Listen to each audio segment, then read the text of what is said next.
Hey, what's going on everybody? It's your bro, hope you're doing well, and in this video I'm going to show you all how list comprehensions work in Python, so sit back, relax, and enjoy the show. If you find this video helpful, please remember to like, comment, and subscribe. Your support will help keep this channel running. Alright everybody, so list comprehensions. A list comprehension is a way to create a new list with less syntax. You can also use a list comprehension to mimic certain lambda functions, such as in the previous videos where we used the map and the filter functions. And not only that, but a list comprehension is easier to read than a lambda function. But there is a formula that we're going to follow. When we create our list, within our list, we're going to write an expression for item in iterable. Now let me give you an example of where a list comprehension would be useful.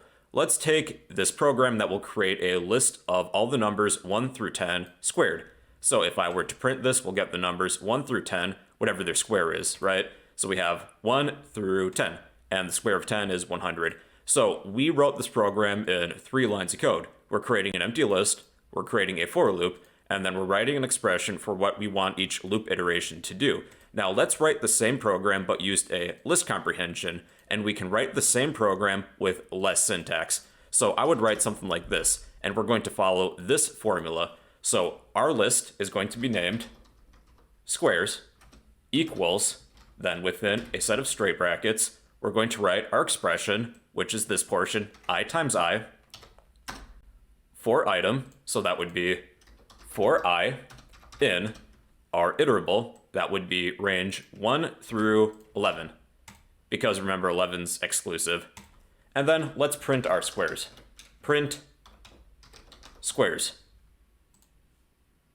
And there you go. We made the exact same program using a list comprehension. So basically speaking, you just follow this formula. You set your list equal to your expression. And our expression for this example is I times I for item for I in your iterable in range 1 through 11. So this took 3 lines of code, well, if you exclude us printing our list, and this program took 1 line of code.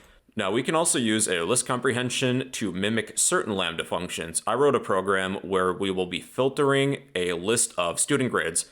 Let's pretend that all of these students took some sort of exam. So we have one student that received a 100%, 90, 80, 70, 60, 50, 40, 30, and then one student got a 0 because they didn't show up. So what I would like to do is to filter all of these student grades into a list that only contains students that passed. And the criteria for a passing grade will be a 60% or above. So I would like to filter all passing students. And if I was to write this program using the filter function, I would probably write something like this. So I need a function and then my list that I'm working with. Lambda x colon x is greater than or equal to 60.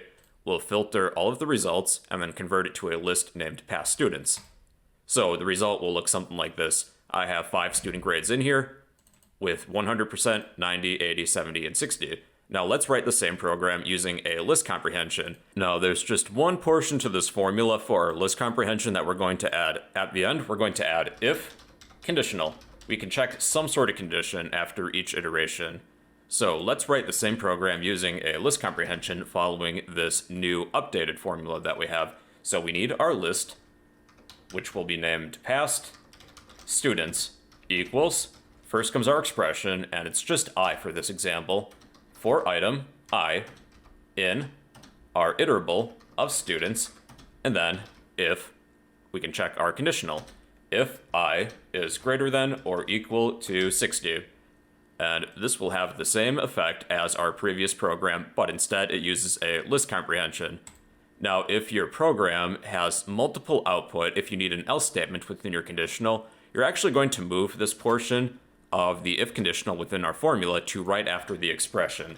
So let's write an if else statement here. So let's say that instead of just excluding any student that didn't pass, we'll replace their grade with the word failed, and we can do that using an if-else statement. So let's do this again. I'm going to copy what we have here, paste it, and we'll move our conditional from the end to just after the expression portion. If I is greater than or equal to 60, and you can see here that we need to add an else statement. Else will return the word failed. So we're replacing each instance of a failing grade with the word failed instead. So if your condition returns whatever I is, you can just add that to the end. If you need an if-else statement, you're going to add it right after the expression. So everybody, in conclusion, a list comprehension is a way to create a new list with less syntax. You can even mimic certain lambda functions, which we did with the filter function, and it has the added benefit of being easier to read than a lambda function. So you just follow one of these formulas depending on what you're trying to do. So you need at least list equals your expression for item in your iterable. If you have a condition that you want to check, you just add that to the end of your list comprehension.